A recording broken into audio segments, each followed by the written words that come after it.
আসসালামু আলাইকুম। কেমন আছেন সবাই? আশা করি ভালো আছেন। আজকে আমি দেখাবো গজ কাপড় দিয়ে কিভাবে ডিজাইনার কামিজ তৈরি করা যায়।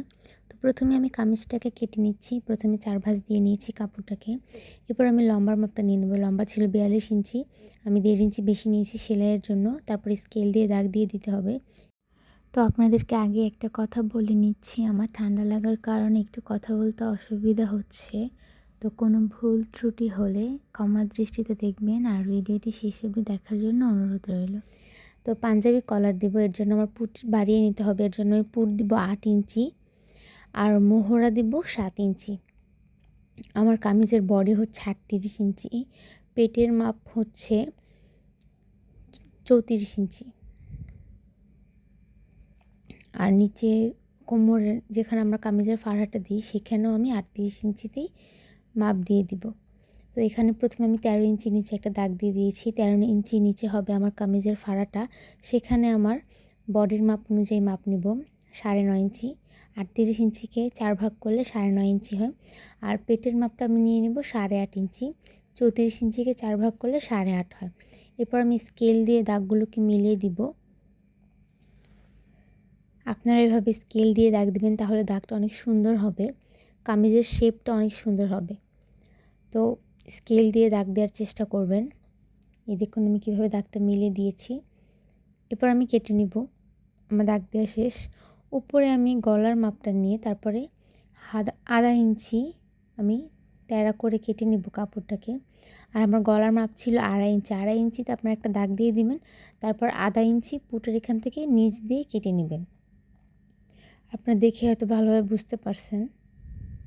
এরপর আমি কেটে নিয়েছি, গলার মাঝখানে একটা চিহ্ন কেটে নিয়েছি। পেটে এবং কামিজের ফাড়ার যেখানে দেব সেখানেও চিহ্ন কেটে নিয়েছি। আমার কামিজ কাটা শেষ। এরপর আমি হাতাটা কেটে নেব।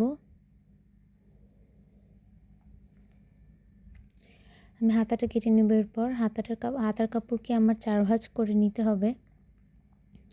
এরপর আমি লম্বার মাপটা নিয়ে নিব। হাতার মুখেরও মাপ নিয়ে নিতে হবে। প্রথমে আমি কাপড়টাকে সোজা করে দাগ দিয়ে সোজা করে কেটে নিচ্ছি। এই যে দেখুন। আর হাতার মোহরাটা আপনারা অনেকেই কাটতে পারেন না, তো আমি বলে দিচ্ছি তাদের জন্য। হাতার যে মোহরা যেখান থেকে আমি কাটবো সেখান থেকে ৩.৫ ইঞ্চি নিচে একটা দাগ দিয়ে দিবেন। তারপর উপর থেকে ৩.৫ ইঞ্চি নিচে আপনার রাউন্ড শেপটা দিয়ে দিবেন, তাহলে আপনার হাতাটা কাটা হয়ে যাবে, আপনার কোনো কষ্টই হবে না। এই যে দেখুন। এরপর আমি সেলাই করে নেব। প্রথমে আমি গলাটা সেট করব। প্রথমে আমি ২.৫ ইঞ্চি নিচে একটা দাগ দিয়ে দিয়েছি। এরপর নিচে ৩ ইঞ্চি, লম্বায় ৩ ইঞ্চি আর চওড়ায় ২.৫ ইঞ্চি। এটা সামনের পার্ট, কামিজের সামনের পার্টটা। আমি গলাটা কেটে নিয়েছি। এরপর আমি মাঝখানটা কেটে নিব, কারণ মাঝখানে আমি প্লেট বসাবো। আমি তালপাতও কেটে নিচ্ছি। কামিজের সামনের পাটে তালপাত কাটছি, আপনারা এভাবে কেটে নেবেন। আপনারা যতটুকু প্লেট বসাতে চান বসিয়ে নেবেন। এই যে দেখুন, আমি এখানে ২টা কাপড় আগে ভাঁজ করে নিয়েছিলাম। এই ২টা কাপড় দিয়ে আমি প্লেট বসাবো। আপনারা ভালোভাবে লক্ষ্য করে বুঝতে পারবেন যে আমি কীভাবে সামনে প্লেটটা বসাচ্ছি। এটা খুবই সহজ। আমি ২টা কাপড় নিয়েছি, কাপড় ২টাকে ভাঁজ করে নিয়েছি ভেতরের দিকে, কিন্তু কাপড়ের একটা সাইড খোলা আছে। ২টা কাপড়েরই একটা সাইড খোলা আছে, কিন্তু একটা আরেকটার অপর দিকে আছে। যেই সাইডে একটা কাপড় খোলা আছে উপরটা অন্য দিকে, উল্টো দিকে খোলা রাখছি। এরপর যখন আমি সেলাই করব তখন ২টাকে দুই পাশের কাপড়টা ভাঁজে ঢুকিয়ে দিব। আপনারা ভালোভাবে লক্ষ্য করলে দেখতে পাবেন। দেখুন আমি সেলাই করে আটকে নিয়েছি। এরপর আমি এই প্লেটটার ভিতরে এই কাপড়টাকে ঢুকিয়ে দিচ্ছি। এরপর সেলাই করে নেব। এই যে দেখুন আমি কীভাবে কাপড়ের ভাঁজে অন্য কাপড়টাকে ঢুকিয়ে দিলাম।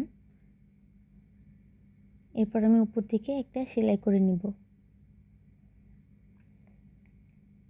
আর উপরে যে আরেকটা কাপড় দেখতে পাচ্ছেন সেই কাপড়টার উল্টো দিকে ফাঁকা আছে, তো আমি ওই পাশের কাপড়টাকে ওই প্লেটের সাথে বসাবো। আপনারা ভিডিওটা ভালোভাবে লক্ষ্য করবেন, তাহলে ভালোভাবে বুঝতে পারবেন। এই যে দেখুন আমার ওইটা বসানো শেষ। এরপর আমি অন্য প্লেটটা বসাবো। এই যে দেখুন ওই প্লেটটার উল্টো দিকে কাটা ছিল, তো আমি সেই সাইডটা এই প্লেটের ভিতরে ঢুকিয়ে বসিয়ে দিচ্ছি। এই যে দেখুন আমি এরপর সেলাই করে নিব।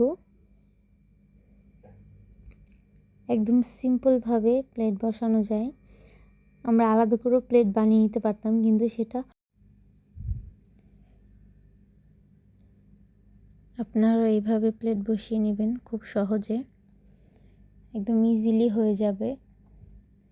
এরপর আমি নিচ থেকে 1 ইঞ্চি রেখে তারপর একটা চাপ সেলাই দিয়ে আটকে দিব, তাহলে প্লেটটা দেখতে আরও বেশি সুন্দর লাগবে।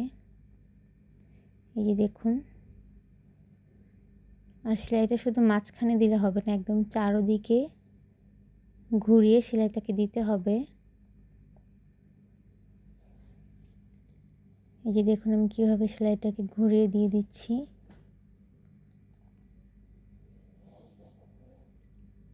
ভিডিওটা আপনারা শেষ অবধি দেখবেন, তাহলে আপনারা খুব সহজেই শিখতে পারবেন। এই যে দেখুন আমার সেলাই করা শেষ। এরপর আমি পুট জয়েন করব। প্রথমে আমার পুটটা জয়েন করতে হবে কলার লাগানোর জন্য। এই যে দেখুন আমি পুট জয়েন করে নিচ্ছি, আর পুটে কিন্তু ডবল সেলাই দিতে হয়। এই যে দেখুন আমার পুট সেলাই করা শেষ। এরপর আমি পিছনের গলাটা কেটে নিচ্ছি। ভালোভাবে লক্ষ্য করবেন যে পিছনের গলাটা শুধু উপরের পুট সেলাই করার জন্য যতটুকু কাপড় লেগেছে আমি ঠিক ততটুকু কাপড়ই কেটেছি। এই যে দেখুন এরপর আমি কলারটা আগেই বানিয়ে রেখেছিলাম। এরপর আমি কলারটা বসাবো। তো আমি গলাটাকে কেটে বারবার মাপ দিয়ে দেখছিলাম যে কলারটা মাপে হয়েছে কি না। তো হচ্ছিল না। আপনারা এভাবে অল্প অল্প করে কাটবেন, একেবারে বেশি বড় করে গলাটা কাটবেন না, তাহলে আপনাদের কলারের মাপে গলাটা হবে না, বড় হয়ে গেলে সমস্যা। সো গলাটাকে অল্প অল্প করে কাটবেন, আর এভাবে মাপ নিয়ে দেখবেন যে মাপ মতো হয়েছে কি না, তারপর আপনারা কলারটা লাগাবেন।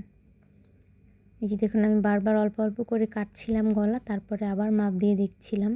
তো আমরা একটু বাড়তি নিয়েছি, কারণ কলারটা লাগানোর সময় কাপড়টা টানার পর টেনে যখন আমরা সেলাই করি তখন এমনি একটু শর্ট হয়ে যায়। তো এর জন্য আমি একটু বাড়তি রেখেছি, কলারটা থেকে কাপড়টা একটু ছোট রেখেছি। এই যে দেখুন প্রথমে আমি একটা সাইড একটা কর্নার লাগিয়ে নিচ্ছি, নাহলে কি হয় একদিক থেকে লাগাইয়ে আসার পর অন্য সাইডটা বড় হয়ে যায়, না হলে ছোট হয়ে যায়। এর জন্য আমি একটা পাশের কলারের মুখটা আগে সেলাই করে লাগিয়ে নিচ্ছি, তারপর অন্য সাইড থেকে সেলাই করা শুরু করব। এই যে দেখুন আমি প্রথমে একটা সাইডে অল্প একটু জায়গা সেলাই করে আটকে নিচ্ছি, যেন আমার কলারের দুইটা সাইড সমান হয়। তো আপনারা এই ট্রিক্সটা ফলো করবেন। এই দেখুন আমি প্রথমে অল্প একটু লাগিয়ে নিয়েছি, প্রথম কলারের সামনের দিকটা আমি লাগিয়ে নিয়েছি। এরপর আমি অন্য পাশটা একদম ঘুরিয়ে সেলাই করে নিব। এই যে দেখুন, তাহলে আর কলার ছোট বড় হওয়ার সম্ভাবনা থাকে না। অনেক সময় লাগানোর পর ছোট বড় হয়ে যায়, এর জন্য আমি আগে একটা সাইড লাগিয়ে নিয়েছি। এই যে দেখুন আমার গলাটা কমপ্লিট, কত সুন্দর ফিনিশিং হয়েছে। এরপর আমি হাতা জয়েন করে নিব। আর আমি কামিজের সামনের পাটে তালপাত কেটেছি, হাতায়ও আপনারা ঠিক তালপাত কেটে নেবেন। সামনের সাইডে যে সাইডটা হবে হাতার সামনের পাটে, ওই সাইডে তালপাত কাটতে হবে। আর সেলাই করার সময় তালপাত মিলিয়ে সেলাই করবেন। এরপর আমি বডির মাপটা নিয়ে বডিটা সেলাই করে নিব। আপনারা আপনাদের মাপ অনুযায়ী সেলাই করে নেবেন। আর অবশ্যই সেলাই করার সময় আবারও ফিতা দিয়ে মাপ দিয়ে চক দিয়ে দাগ দিয়ে দিবেন, তারপর সেলাই করবেন, তাহলে জামার ফিটিং অনেক ভালো আসবে। তো এই দেখুন আমি ভালোভাবে মাপ দিয়ে দিয়েছি, এরপর আমি সেলাই করে নিব।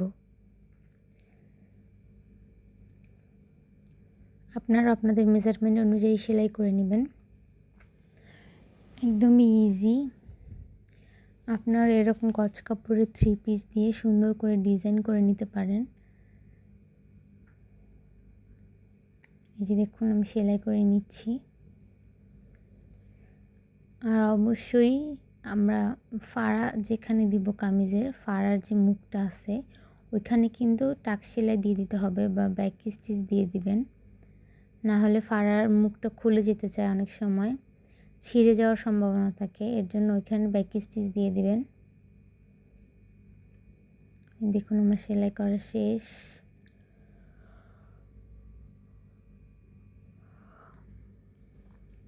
এবার আমি সাইড ফাড়াটা সেলাই করে নিব কামিজের। আমি ভাঁজ দিয়ে দিয়েছি, আমি চিহ্ন কেটে নিয়েছিলাম। আমি দেখিয়ে দিচ্ছি আপনাদেরকে কোথায় আমি চিহ্ন কেটে নিয়েছি, যেন কামিজের 4টা সাইড একদম সমান হয়। এই দেখুন আমি চিহ্ন কেটে নিয়েছি। এরপর আমি ভাঁজ দিয়ে দিয়েছি আর বাড়তি কাপড়টুকু কেটে নিয়েছি। এই দেখুন আমি কীভাবে ভাঁজ দিয়ে দিচ্ছি, আপনারাও ঠিক এভাবে ভাঁজ দিয়ে দিবেন।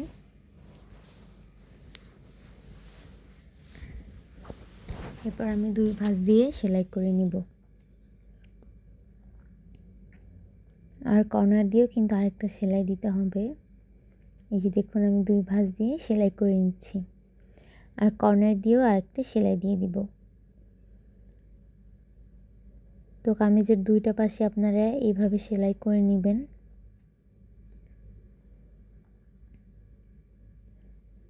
এরপর আমি নিচটা সমান করে কেটে কামিজের নিচটা সেলাই করে নিব। নিচটা ঠিক একইভাবে 2 ভাঁজ করে সেলাই করে নিব। এরপর কর্নার দিয়ে আরও একটা সেলাই দিয়ে দিব। এই যে দেখুন 2 ভাঁজ দিয়ে আমি সেলাই করে নিচ্ছি। আপনারাও ঠিক এভাবেই সেলাই করে নেবেন।